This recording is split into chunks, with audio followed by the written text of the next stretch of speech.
നഗര സൗന്ദര്യവൽക്കരണ പദ്ധതിയുടെ ഭാഗമായി കണ്ണൂർ പഴയ ബസ് സ്റ്റാൻഡ് റെയിൽവേ അണ്ടർപാസ് റോഡിലുള്ള ചുമരുകളിൽ ചിത്രങ്ങൾ നിറയും. പദ്ധതിയുടെ പ്രവൃത്തി ഉദ്ഘാടനം മേയർ മുസ്ലിം മഠത്തിൽ നിർവഹിച്ചു. കണ്ണൂരിന്റെ ചരിത്രം, കല, സാംസ്കാരികം, ശുചിത്വം തുടങ്ങിയ വിഷയങ്ങൾ ആലേഖനം ചെയ്യുന്ന ചുമർ ചിത്രമാണ് കണ്ണൂർ പഴയ ബസ് സ്റ്റാൻഡ് റെയിൽവേ അണ്ടർപാസ് റോഡിലുള്ള ചുമരുകളിൽ നിറയുക.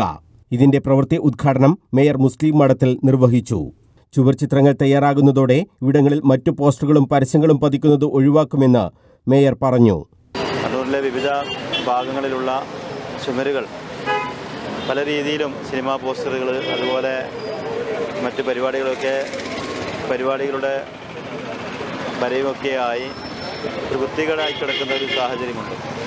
എന്നാൽ അതൊക്കെ മാറ്റി നഗരത്തിൽ വരുന്ന ഒരാൾക്ക് വളരെ മനോഹരമായ രീതിയിൽ കാര്യങ്ങൾ കണ്ണിന് നയന മനോഹാരിത ഉണ്ടാക്കുക എന്ന ഒരു ലക്ഷ്യത്തിൻ്റെ ഭാഗമായിട്ടാണ് ഇവിടെ ടൗൺ ബ്യൂട്ടിഫിക്കേഷനിൽ ചുമർചിത്രങ്ങളുടെ പ്രവർത്തനങ്ങളുടെ പദ്ധതിയുടെ ഭാഗമായി വെച്ചിട്ടുള്ളത്. 8 ലക്ഷം രൂപയാണ് ഇവിടെ വെച്ചിട്ടുള്ളത്. റെയിൽവേ അണ്ടർപാസിൻ്റെ ഭാഗത്തുള്ള പ്രവൃത്തിയാണ് ഇപ്പോൾ നടക്കുന്നത്. ഇനിയും വിവിധ ഭാഗങ്ങളിൽ റെയിൽവേ സ്റ്റേഷൻ പരിസരത്ത്, അതുപോലെ കാൾടെക്സ് ഭാഗത്തൊക്കെ ഇനിയും ചെയ്യാനുണ്ട്. കല, സംസ്കാരം, അതുപോലെ മാലിന്യ സംസ്കരണമൊക്കെ ബന്ധപ്പെട്ട സന്ദേശം ഉൾക്കൊള്ളിച്ചുകൊണ്ടുള്ള ചിത്രങ്ങളാണ് ഇവിടെ വരയ്ക്കാൻ വേണ്ടി നിർദ്ദേശിച്ചിട്ടുള്ളത്.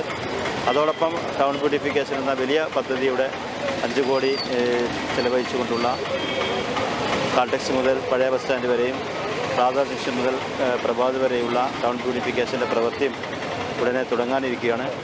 Deputy mayor P. ഇന്ദിര, സ്ഥിരം സമിതി അധ്യക്ഷന്മാരായ P. K. Ragesh, P. Shameema, Siyad Thangal, Shahina Moideen, കൗൺസിലർമാരായ K. P. Abdul Razak, Shabeena, K. P. Rashid, K. Suresh, V. B. Ashraf Chittulli, Panayan Usha, M. Shakuntala, executive engineer T. P. Valsan എന്നിവരും ചടങ്ങിൽ സംബന്ധിച്ചു.